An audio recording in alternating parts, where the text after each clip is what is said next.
I welcome you all to our YouTube channel The Legal Scout.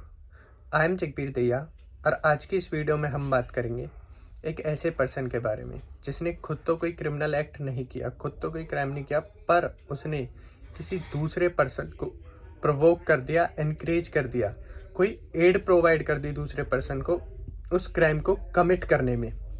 तो क्या हमारे law में उस पर्सन के लिए कोई पनिशमेंट का प्रावधान है या नहीं? तो सबसे पहले जो भी पर्सन किसी दूसरे पर्सन को खुद एक क्रिमिनल एक्ट ना करके दूसरे पर्सन को इंस्टिगेट करता है, प्रोवोक करता है कोई क्रिमिनल एक्ट करने के लिए, तो वो पर्सन हमारा कमिट करता है क्राइम अबेटमेंट का। अबेटमेंट के हमारे सेक्शंस दिए गए हैं हमें 107 से लेके 120 आईपीसी इंडियन पीनल कोड के सेक्शन 107 से लेके 120 तक बात करते हैं हमारे अबेटमेंट की।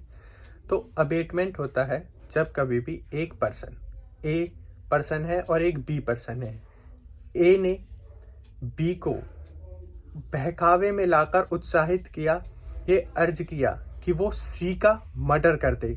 खुद ए ने कोई मर्डर नहीं किया, ना कोई एड प्रोवाइड करी, पर उसने बी पर्सन को उकसाया कि वो सी का मर्डर कर दे और बी ने जाकर सी का मर्डर कर दिया। तो यहाँ पर जो हमारा ए पर्सन होगा वो लायबल होगा अबेटमेंट के ऑफेंस के लिए, और उसे भी बी के जितनी ही सज़ा मिलेगी, जितनी बी को सज़ा मिलेगी मर्डर करने के लिए, उतनी ही सज़ा ए को भी मिलेगी। तो अबेटमेंट हमारा 3 तरीके से हो सकता है। हमारे जो आईपीसी के प्रोविजंस में दिया गया है, अबेटमेंट हमारा 3 तरीके से हो सकता है। पहला होता है अबेटमेंट बाय इंस्टिगेशन, जो कि मैंने आपको बता दिया है, किसी को उकसाना, भड़काना या फिर ऐसी बातें बोलना जिससे वो प्रवोक हो जाए किसी क्राइम को कमिट करने के लिए, वो होता है हमारा abetment by instigation. Abetment by aid मतलब किसी को कोई क्राइम कमिट करने के लिए एक हेल्प कर देना, जिससे उस हेल्प से वो क्राइम इजीली कमिट कर सके कोई आदमी, वो होता है हमारा अबेटमेंट बाय एड। मान लीजिए 3 व्यक्ति हैं ए बी सी, वो गए एक बैंक को लूटने, वहाँ पर बी और सी तो बैंक के अंदर चले गए, पर ए बैंक के अंदर नहीं गया, इसलिए क्योंकि उसने कहा कि वो बाहर रहकर, बैंक के बाहर रहकर पहरा देगा।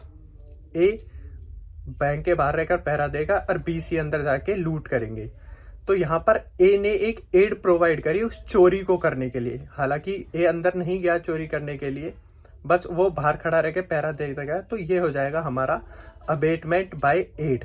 तीसरा होता है हमारा अबेटमेंट बाय कॉन्स्पिरेसी, मतलब कि जब कभी भी 2 व्यक्ति आपस में कॉन्स्पिरेसी करते हैं, षड्यंत्र रहते हैं किसी व्यक्ति के खिलाफ क्राइम कमिट करने का या फिर कोई और क्राइम कमिट करने का, तो वो हो जाता है हमारा अबेटमेंट बाय कॉन्स्पिरेसी।